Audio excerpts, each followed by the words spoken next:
हरिः ओं श्री गुरुभ्यो नमः।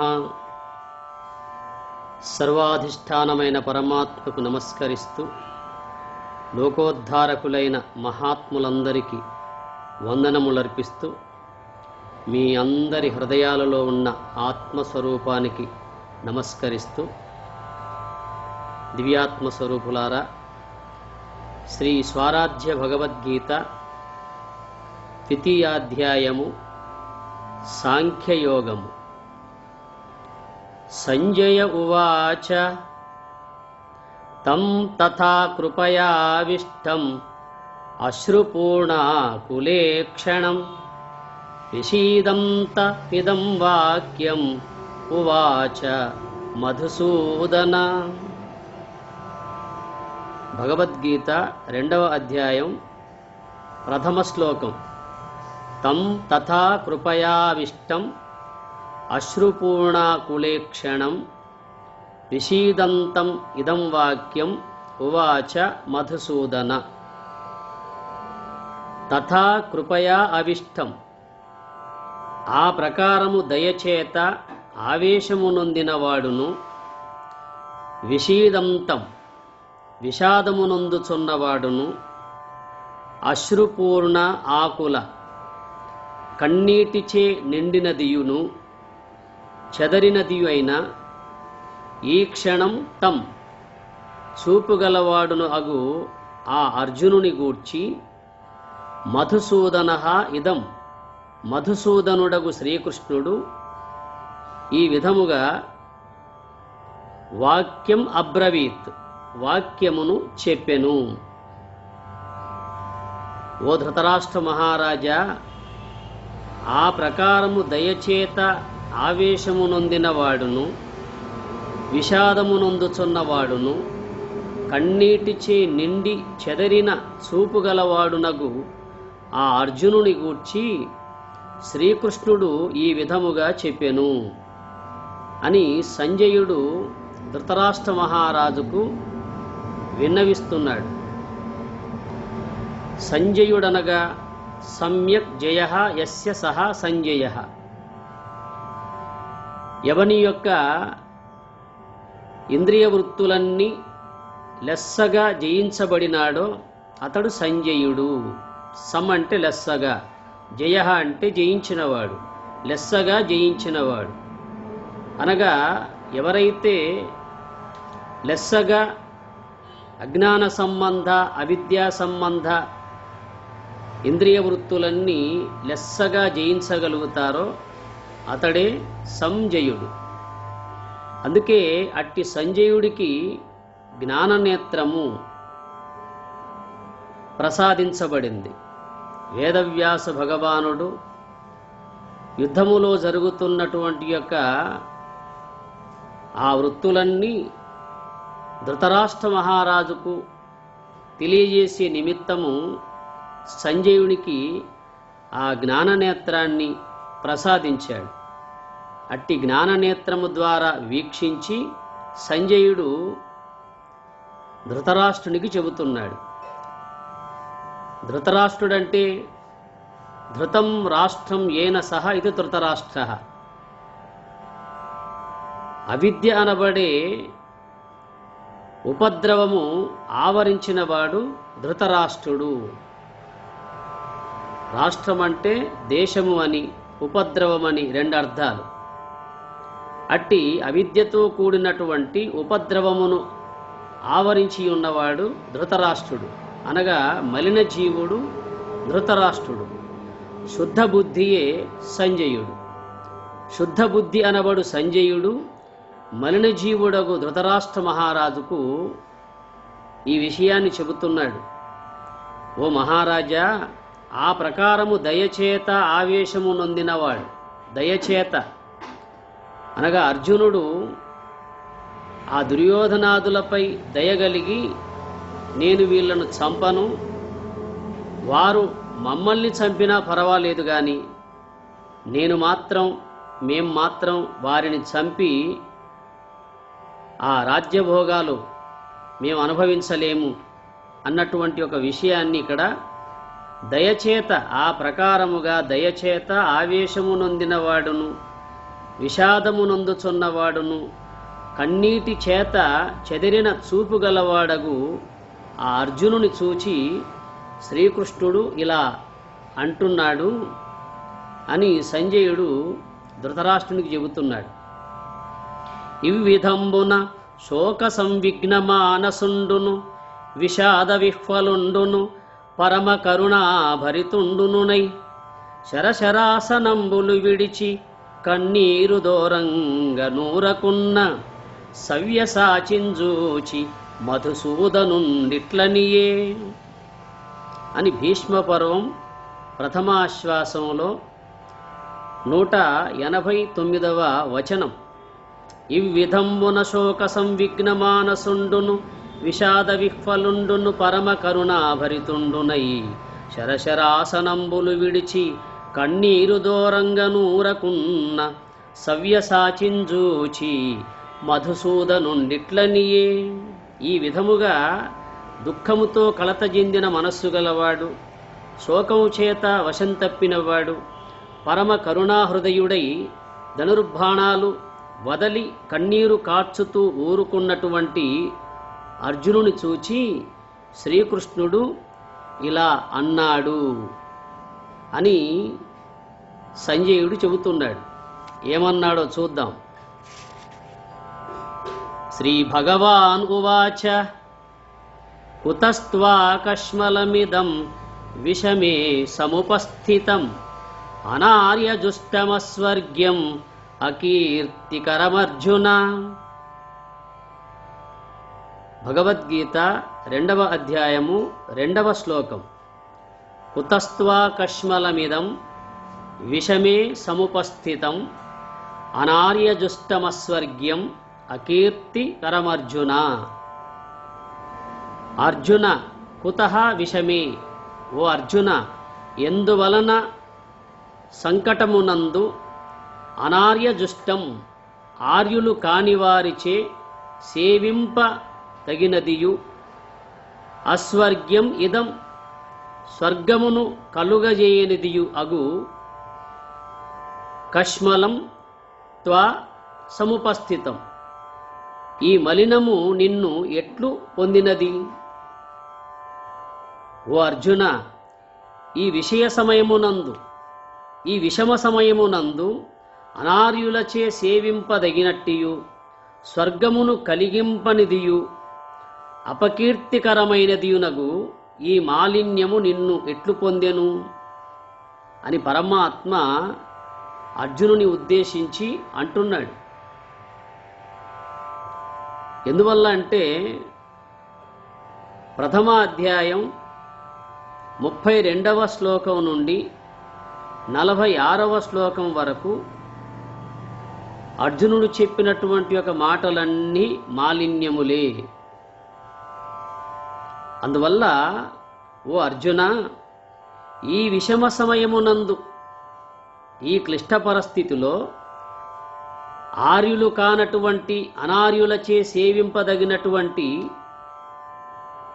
స్వర్గమును కలిగింపనిదియు అపకీర్తికరమైనదియునగు ఈ మాలిన్యము నిన్ను ఎట్లు ఆవరించినది అంటున్నాడు. ఇందులో 3 విషయాలు విచారించాలి. కష్మలము, ఆర్యులు, స్వర్గము. కష్మలము అంటే కషతి తనూకరోతి ప్రజ్ఞానమితి కష్మలః.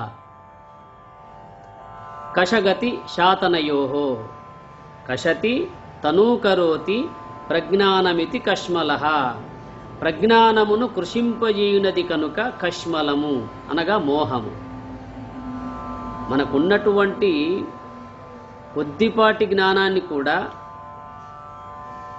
దాన్ని లేకుండా చేసి మోహంలో పడవేసేది ఏదైతే ఉందో అదియే కష్మలము అని అర్థం చేసుకోవాలి. ప్రజ్ఞానమును కృషింపజేయునది కనుక కష్మలము. కషతి తనూకరోతి ప్రజ్ఞానమితి కష్మలః. ప్రజ్ఞానమును కృషింపజేయునది కనుక కష్మలము అంటే మోహము. మోహం అంటే విపరీత భావన, అని కూడా చెప్పుకోవచ్చు. ముహ వైచిత్యే విపరీత భావన. ఇంకా మోహం అంటే తలక్రిందులుగా ఆలోచించేదాన్ని కూడా మోహం అంటారు. ఈ విధంగా ఇలాంటి మాలిన్యమైనటువంటి మోహము నిన్ను ఎందుకు ఆవరించినది అని పరమాత్మ అంటున్నాడు. ఇక ఆర్యులు అనగా ఆరాత్ పాపకర్మభ్యో యాతీత్యార్య. ఆరాత్ పాపకర్మభ్యో యాతీత్యార్య. పాపకర్మముల నుండి దూరముగా పోవాడు కనుక ఆర్యుడు అనగా పాప భీతి గలవాడు, దుష్కర్మలకు దూరముగా ఉండేవాడే ఆర్యుడు అని చెప్పబడింది. ఆర్యుడు అంటే ఓ కులమని ఓ మతమని మనం భావించరాదు.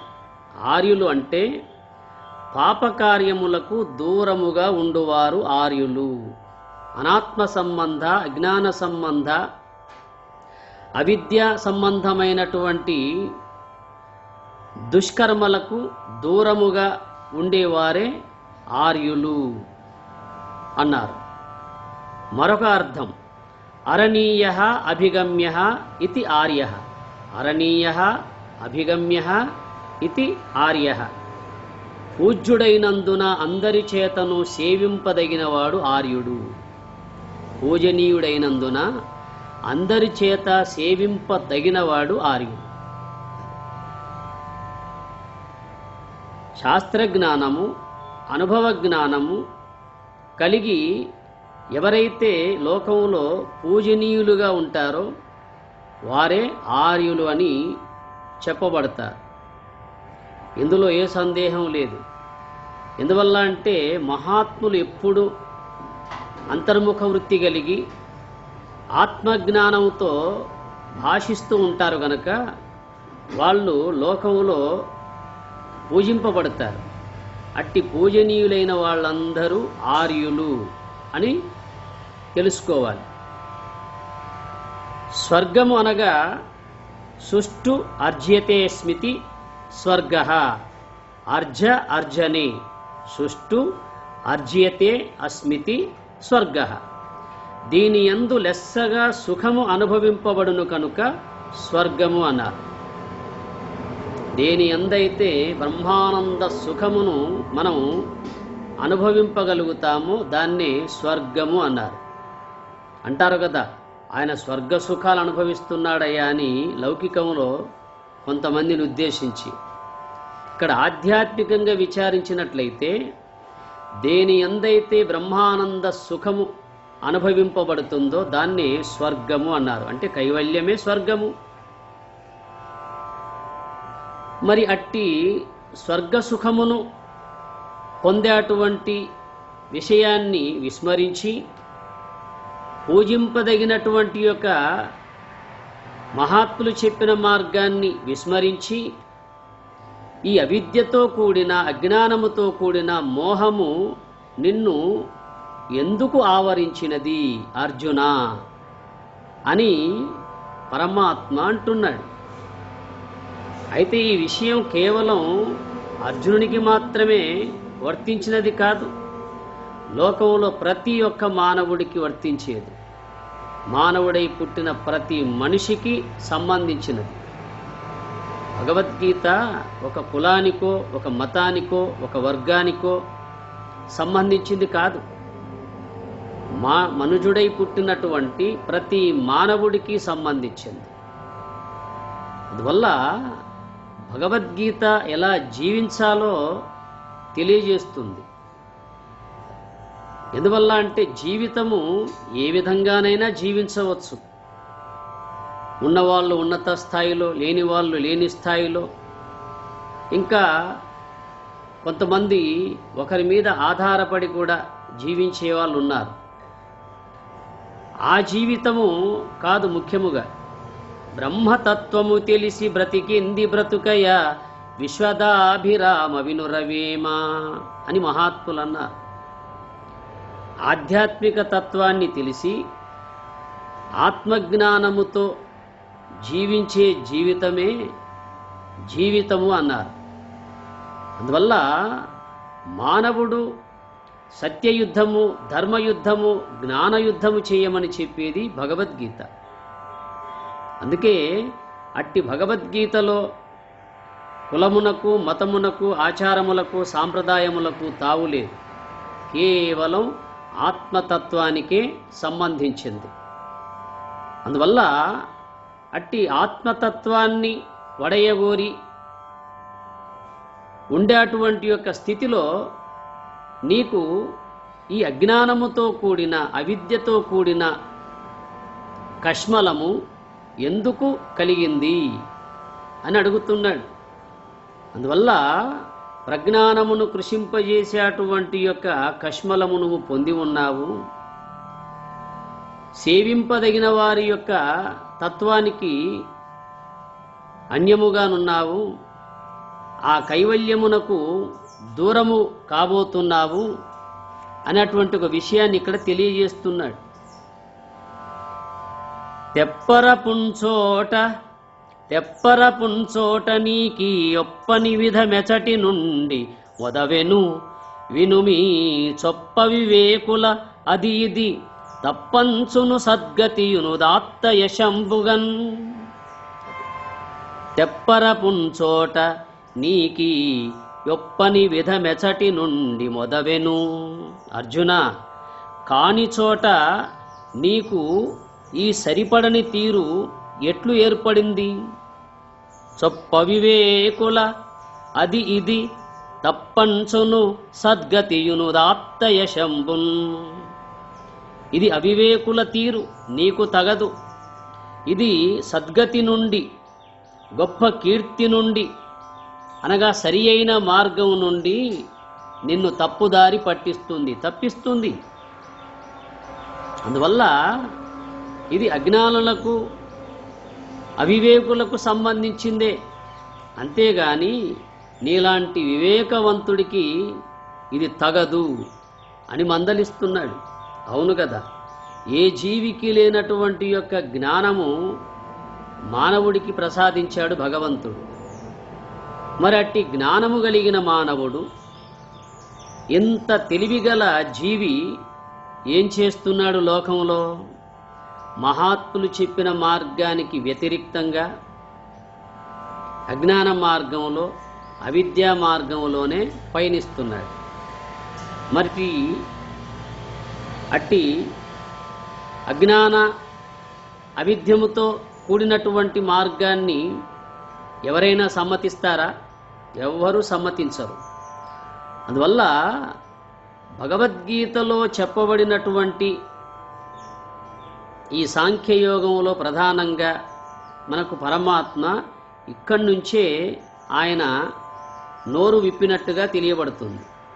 ప్రథమ అధ్యాయంలో ఎక్కడ నోరు విప్పలేదు.